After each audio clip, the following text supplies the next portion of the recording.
Xavier, thank you very much for coming through. What we're trying to do here is have a rounded view on the sustainable business conversation. So there's so much written and spoken about how we can actually make our businesses and our country more sustainable. And what we're really excited about from your point of view is actually being at the coalface, on the ground with businesses who are implementing these sustainable solutions. What it means in terms of like day-to-day impact.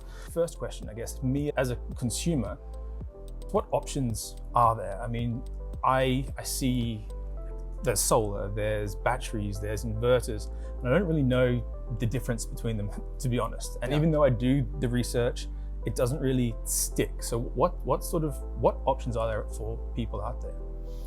Chris, I think you summed it up. There's a lot of options out there, but you need to know about the different components that makes up a complete system. So you've got the panels, the solar panels on the roof, you've got your inverters, you've got your batteries. They can either work together as a whole for a complete system, or you can have them as separate systems. But in today's environment where load shedding is actually the driving factor behind most of this, you need to have some battery kind of storage in place as well. And that's for business continuity. So you need an inverter, you need a battery, and that will keep your lights and your power on for load shedding. I think the sustainability part of it and the green side to things are from the panels. Yeah. And that's where you're getting rid of your grid dependence. You generate your own power, which is from the sun, and sustainable. And that is quite integral to a complete system. So then, you can either have your solar panels as a standalone system where you can generate the power and use it directly in the business. Typically, 8 to 5 kind of business operates within sun hours. That is ideal. Yeah. The problem is just if we had a stable grid, that's fine, but it needs some kind of grid reference to keep going. So in that sense, you will need a battery backup system to keep the solar power also going through load shedding. Sure. And that is, the key components. And then obviously there's so many different options on each. And I think that's where it's getting a little bit tricky. And with those options, what are the questions that people need to ask to make sure they're getting the right thing for their particular business? Is it, as you say, is it the hours that they work? Is it the output they have, or is it a combination of all sorts of different things? I think it's a combination of a lot of things. I think first of all, you need business continuity. So load shedding, you need to keep your doors open, you need to keep people coming in and do business, and that is where you need a battery backup system.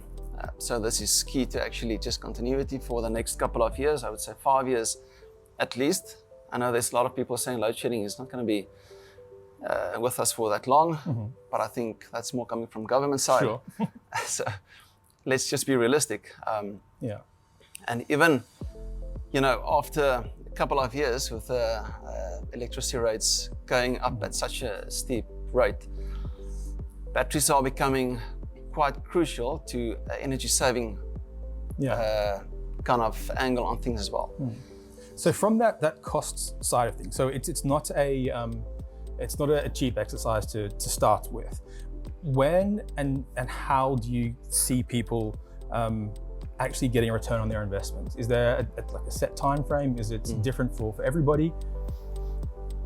It depends how you look at it. So if you have solar panels, your return is from day one. The moment you start generating your own power, that's where you start earning a return and income, and that's what you want to have. If you're looking at a battery system, on a business kind of viewpoint, that's obviously load shedding, that you are open and you don't have any interruption in business. So that's a cost to that. I mean, if you've got your doors closed for 2, 4, maybe 6 hours a day, that's quite a big cost. Yeah, it adds up. So what you're saying, these systems are expensive, but it's more expensive not to do business. So then, there's return. If you look at a complete system, in general, on average, batteries, panels, you will be, breaking even at about plus minus 5 to 6 years. Okay. And these systems, they've got a long life span. So after that, it's you're in the green. Yeah. It's all positive, yeah. So getting, I guess, understanding is one thing, but getting the right people in is another. So, I mean, I go through social media feeds and there's always this is a new energy person to come through. This is a new company that can do this, that can do that. How is the industry regulated? Are there things that we should be looking out for when we get presented with, here's a company that can come and help you? Yeah, I think that is most likely the most important thing we need to be aware of. So I think barriers to entry are fairly low. It's getting better. It's getting a little bit more regulated as we go along. But with this massive demand currently, we're just seeing so many guys jumping into this space. So it's hard to know who you can trust, who's reliable, what kind of service can you expect, and that's where you need to do your homework. I think track record plays a big part. Kind of equipment, you can have a good service, but if you install substandard equipment, it's not going to be worth the investment. So there's quite a few things to check. You need to be, as an installer, be registered at Department of Labour as an electrical contractor. So just check for that. There's a few, especially if you do finance through banks, they would typically require you to have some kind of accreditation from, there's a few players in the market, which is good. And, at least, this company has some kind of formal training on installing these systems. And are there, I guess, for insurance on these kind of things, are there certificates of compliance that need to be gotten or can be got? Yeah, no, of course. It's electrical. It's really, if you don't do it right, there can be big consequences. So certificate of compliance is compulsory for insurance purposes, for if it's funded through the bank or whatever financial institution. So that needs to be in place. And I think that's also why, one of the main reasons you need to be registered as an electrical contractor. Okay. So you've got the right person, you've got the right things. How disruptive is the actual installation for the company? I mean, I guess probably not as disruptive as load shedding for 6 to 8 hours a day, but the actual implementation, how long is that? What sort of outlay is there? It depends really on the actual premises. So it can be quite disrupting because, if it's tiny or limited space, you need to be working in wherever, they're doing business. So you need to get your DB board, you need to install the equipment, and there's cable runs and just work you need to do between them. So if it's, in the business kind of area, that is a bit of a disruption. Okay. I think, the main disruption really is when you are connecting to the electrical DB board. So, power is off for a couple of hours maybe, but in general, it's really not a big disruption. If there are certain spaces you can hide the equipment in and you can work out of sight, that's nobody would even notice. Yeah, that's cool. So when somebody approaches you, so as I said, from my side as a consumer, I know very little despite having looked at stuff. So what are some of the common misconceptions that you get presented with from potential customers? Are there things they come and this is what I want, this is what I need, and things don't exist? Or how smart are people about sustainable? I think it's getting better. The market is getting more educated. I think, it's been a long road getting here. But there's so much on social media, on just general media, on these things. So I think one of the major misconceptions currently still is that if I install solar panels as a standalone system, that's enough. It can work, but typically people think that will prevent load shedding, at your business too, which is not the case. If you don't have any battery backup, the solar panels won't work. So that is something that we get quite regularly, and even if you do explain it and to install a system without batteries, you still get the calls, listen, my panels are not working, it's load shedding. Why not? So that still happens, but I think it's not so much anymore. Okay. That's the main one really. Yeah, so it becomes a capacity situation. So people don't really know what the different products do necessarily, and they're looking for sort of a silver bullet solution. Look, I think it's a cost thing most of the time because batteries are quite expensive. And, you know, the idea that if they've got solar power, it's generating power and it will take you through load shedding, which doesn't work. It's not a capacity thing. It's just a physical, you know, limitation the system has because of regulation. You can't generate power that's, you know, going into a grid that's actually off. Just as a safety precaution.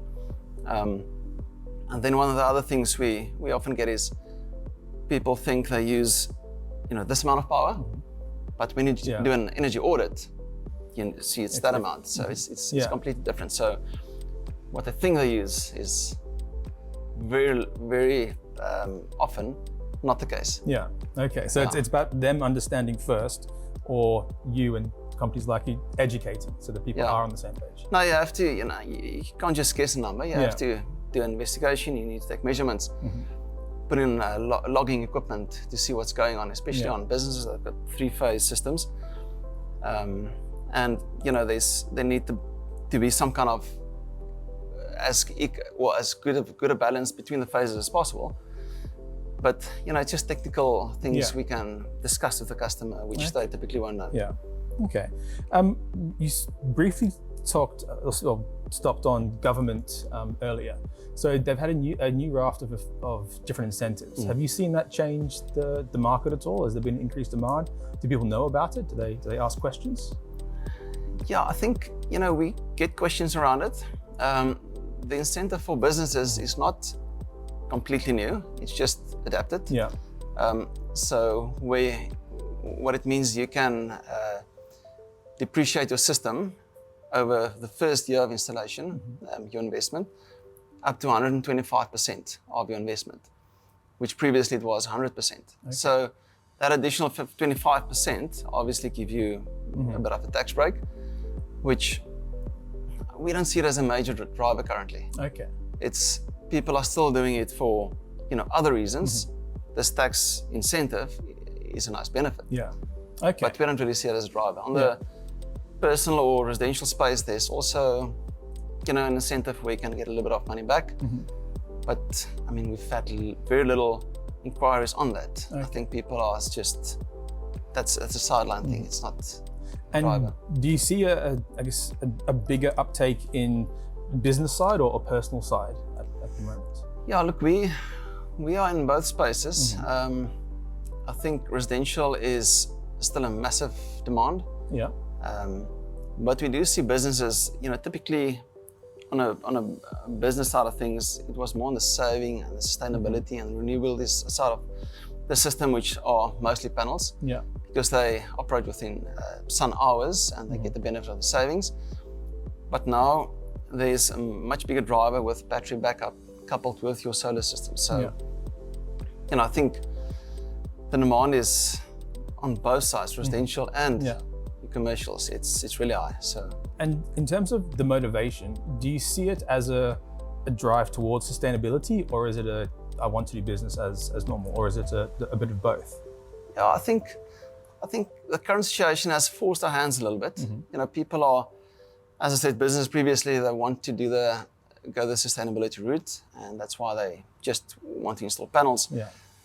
But now they are forced to install batteries. You know, typically if they go on a sustainability route, then they do it, you know, with cash in hand. Yeah. But now, you know, they can't wait that long anymore. They can't save up capital for that. Now you need to look at, you know, alternatives. Yeah. Look at funding from other banks or other third-party institutions. I think that's driving the load shedding kind of situation is driving that. Yeah. Sustainability, not so much, but it's, you know, an added benefit. Yeah. Which is nice. Yeah. It just, you know, if things just stay normal, people will just operate in the normal kind of way, which now are completely different, and there's definitely a bigger demand on that. Yeah. In terms of the customers you see, what does success look like for them? So they'll come, they'll get installed. Is it just one shot and I'm done, or is it a constant process of updating and making sure that everything is working? How are people sort of accepting the process? Yeah, I think there's a few approaches. You get this, you know, the guy that wants to do this full system from the start, get it done, and you can continue, with business as usual for the next 10, 15 years. Then you've got an approach where, let's do it in phases. And that's the nice thing about these systems. You can actually phase it in. Okay. You need to get your core right, your inverters and your battery. But, it's all scalable. So you can add on and you can grow the system over time. And it grows with your business. So, you don't know where you're going to be in 10 years' time. So let's just do what's right for now. Okay. And, then at least you get the benefits of doing business, you get the savings on the solar side of things, and next year or after, 2-3 years, add on, and you can grow the system. And would you say that sort of iterative approach is a good idea given where sustainable energy might go in the future? So obviously there are cost implications now. Do you see the cost being driven down by demand? So if you start with something now and keep growing, is there a potential that you'll see different cheaper options coming into the market? It's always the question the guys ask. Shouldn't I wait longer? Aren't prices going to come down? And they might or they may not. Yeah. I mean, we've got a few things that we need to keep in mind, and that is obviously we are importing, I would say 95% of the stuff. So we've got the exchange rates from wherever it comes, which is really just not going in the right direction. And dollar-based pricing is not really going down in terms of panels. Every now and then there's a bit of a change, whether it's up or down. In the last couple of years, it's been coming down. I think we've reached the bottom in the last year or so, and it's going to go up. There's inflation pressure, more so now. On battery side of things, I think there's still a lot of room for improvement on costing. Yeah. There's still a lot of development. There's more players coming to the market that drives costs down. So we've seen improvements there. So I think, is there a right time? I think the time is now. It's always going to be something else you want to wait for, but there's, other costs that you are then need to fork out by not having a system. Sure. And you mentioned a lot of the stuff is brought in.